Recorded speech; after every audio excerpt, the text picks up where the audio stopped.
بسم اللہ الرحمن الرحیم، الحمدللہ والصلاة والسلام علی رسول اللہ۔ رات کی آخری نماز وتر ہے، اور وتر کہتے ہیں طاق عدد کو، یعنی ہر وہ عدد جو پورے کا پورا تقسیم نہ ہو، جیسے ایک کا عدد ہے، 3 ہے، 5، 7، 9، 11، اسی طرح آگے چلتے جائیں تو ان اعداد کو طاق کہا جاتا ہے، اور اس کو وتر کہا جاتا ہے عربی زبان میں۔ تو رات کی آخری نماز وہ وتر ہوتی ہے۔ اس کے متعلق آج ہم ایک حدیث پڑھیں گے۔ صحیح بخاری میں یہ حدیث ہے، اور اس حدیث کے راوی ہیں عبداللہ بن عمر رضی اللہ عنہما۔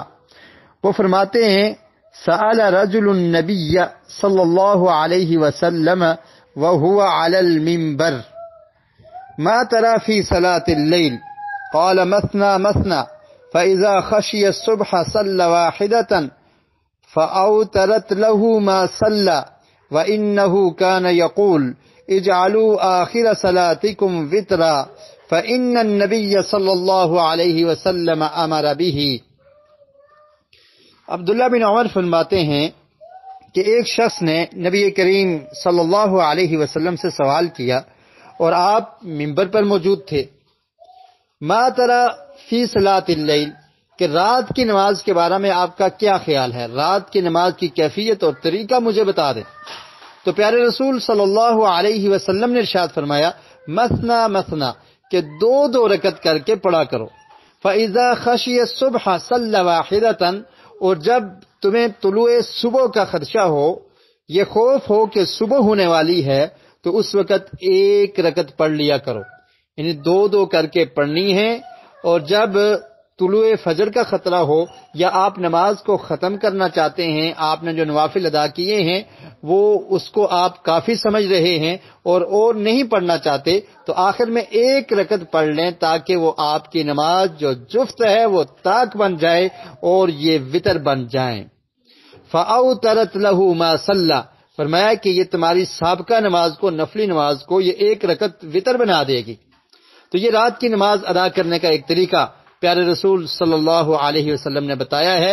اور پھر عبداللہ بن عمر فرماتے ہیں، اجعلوا آخر صلاتکم وترا، کہ رات کی آخری نماز وتر کو بنایا کرو۔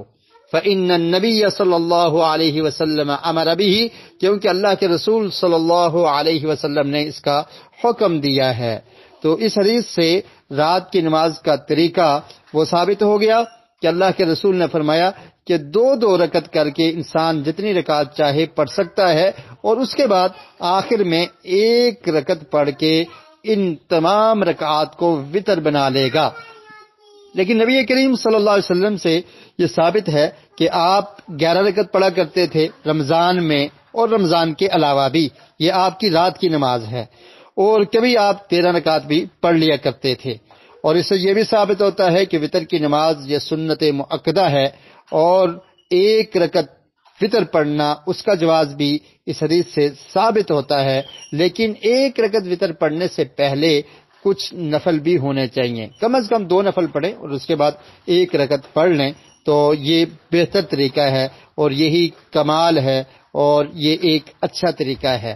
اور 3 وتر پڑھنے کا ایک طریقہ بھی یہ ہے کہ 2 نفل پڑھ لیے جائیں اور پھر 1 وتر پڑھ لیا جائے۔ اور دوسرا طریقہ یہ ہے کہ 3 رکعات کو اکٹھا پڑھ لیں، اور آخری رکعت میں یعنی تیسری رکعت میں تشہد بیٹھیں گے، اور 3 رکعات اکٹھی پڑھی جائیں گی۔ اللہ رب العالمین سے دعا ہے کہ اللہ تعالی ہمیں حدیث کو سمجھنے کی اور اس پر عمل کرنے کی توفیق نصیب فرمائے۔